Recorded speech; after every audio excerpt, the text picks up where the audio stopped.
جس کو اللہ زیادہ عطا کرے، اس کو زیادہ ڈرنا چاہیے، جس کی دعائیں قبول ہونی شروع ہو جائیں، اس کو ابھی مجھے کوئی ساتھی ہمارے وہ کہہ رہے تھے کہ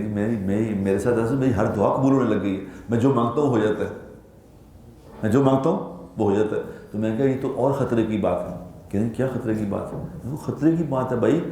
کہ اب کسی کو میرے پاس کوئی آدمی ملازمت کرتا ہو تو وہ جو مانگے میں اسے دے دوں،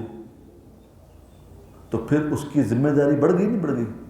اب تیرے پاس نافرمانی کی گنجائش نہیں ہے کہ تو کس بنا پہ نافرمانی کرے گا، تیری ہر بات تو میں سن رہا ہوں،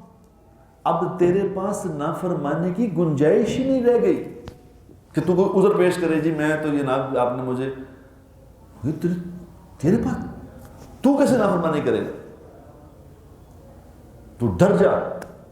جس کی دعائیں پوری قبول ہونے لگ جائیں، جس پہ انعامات کی بارش ہونی شروع ہو جائے، جس کو مال ملنا، چیزیں ملنی شروع ہو جائیں، مسئلے حل ہونے شروع ہو جائیں، یہ تو اور اس پہ ذمہ داری بڑھ گئی، اب اس کے پاس غلطی کی گنجائش نہیں۔